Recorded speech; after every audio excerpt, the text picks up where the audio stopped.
Chers frères et sœurs, il n'y a rien de bien rassurant quand nous attendons ce texte de l'Évangile.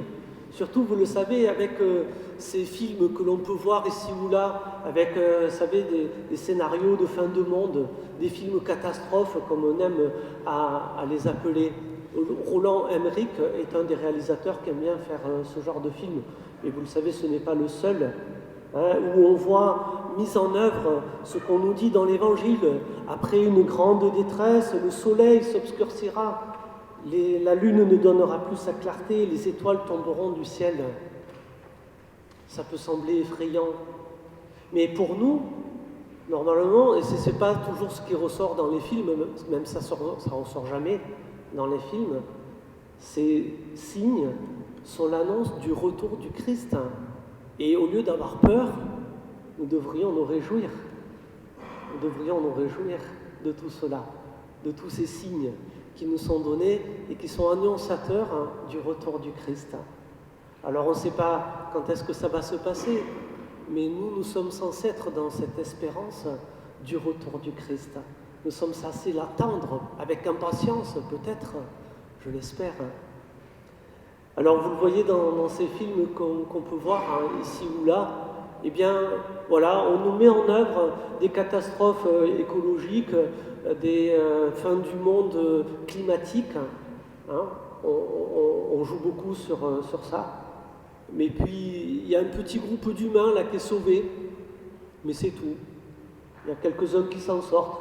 Mais dans le film, on ne voit pas le Fils de l'homme venir dans les nuées avec puissance et avec gloire, ça n'apparaît pas.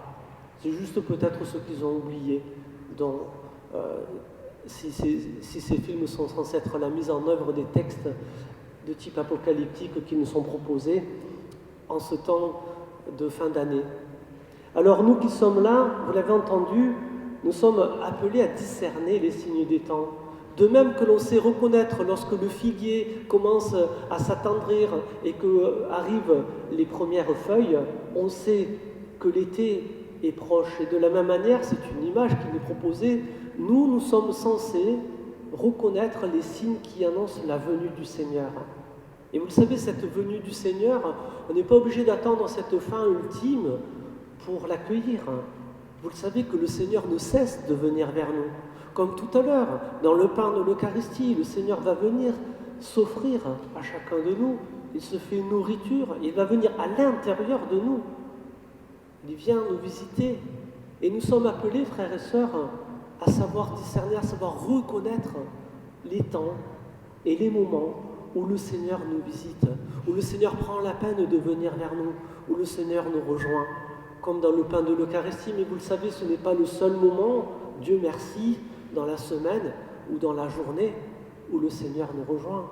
Il y a peut-être encore plein d'autres moments que je laisse à votre discernement où le Seigneur vient nous rejoindre, le Seigneur vient vers nous. Et nous sommes appelés, frères et sœurs, à accueillir cette présence de Dieu au quotidien, dans notre vie et dans notre existence.